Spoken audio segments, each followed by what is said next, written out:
Good morning, children. Today we learn about checkboxes. Checkboxes are used to select one or more options from a list of options. And like radio buttons, we also create checkboxes by using an input element with a type attribute as a checkbox.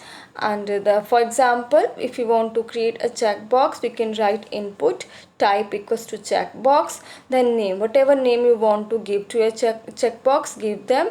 Name equals to color, suppose we are giving a name color, name equals to color, then value equals to red. So in this way we can create a checkbox. Then we have a submit or a reset button. Submit button allow the user to send the data to the web server. Means if we have created a form and we want to submit that form, then we click on a submit button. So submit button is used to send data to the web server. Same way we have a reset button. Reset button reset the values in the form and use the default values. You can create a submit button and a reset button by using a input element with the type as a reset, name as a reset button, and value as a cancel. Same way you can create a submit button by using an input element and with the type submit, name equals to submit button, and value equals to submit.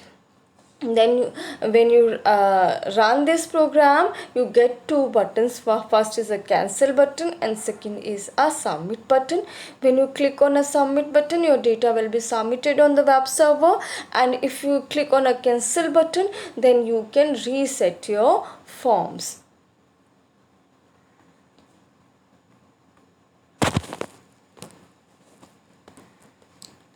Then we have a select element. Select element is select box is also known as a drop down box, and they are allow users to select one or more options from a pull down list of options. And select boxes are created by using two elements, select and option. Select defines the drop down list and option defines an option that can be selected, and by default the first value in a drop down list will be selected, and you can create it by using a tag select, name equals to the whatever name you want to give to your drop down box. Suppose we are giving here cars, then option value 1, then you can give the option values, or first value suppose we have given Audi, then we close the option, again we want to give one more value, we give option value cruise, then option close. Same way you can give multiple values by using a option value in a select box. The size attribute is used to specify the number of the visible values, means how many values you want to show in your drop down box. They can be specified by using a size attribute, and select name equals to cars and size equals to 2. When you define the size, then only two values are visible in a select box. Then we have a multiple attribute. Is a multiple attribute allow the user to select more than one values from a drop down menu, and you can give multiple attribute with select tag, select name equals to car, size equals to 4, and multiple.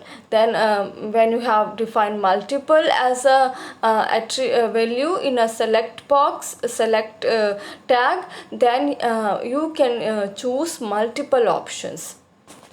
So this is how we can use a multiple attribute with select tag. Then we have a action attribute. Action attribute defines the action to be performed when the form is submitted.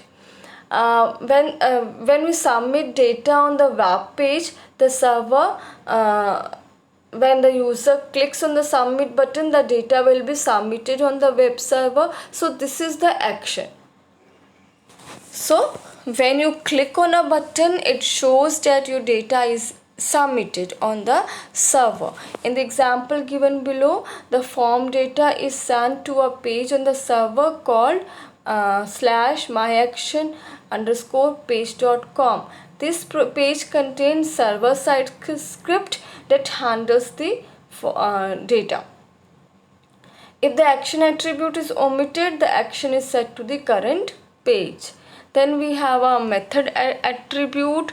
Method attribute specifies the HTTP method, means either you are using get method or a post method.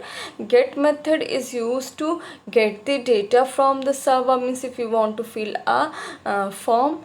And post is you are submitting your data into the web server.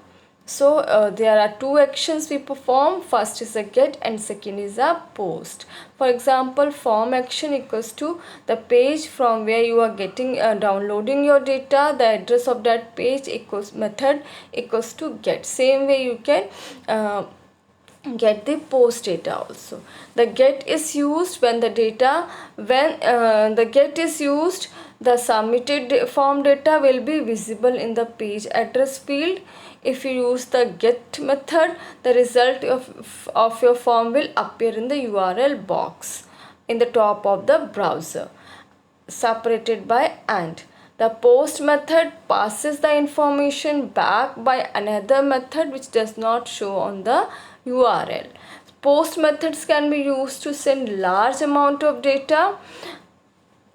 Form submission with post cannot be bookmarked. So this is the methods we are using with attribute select, and these are the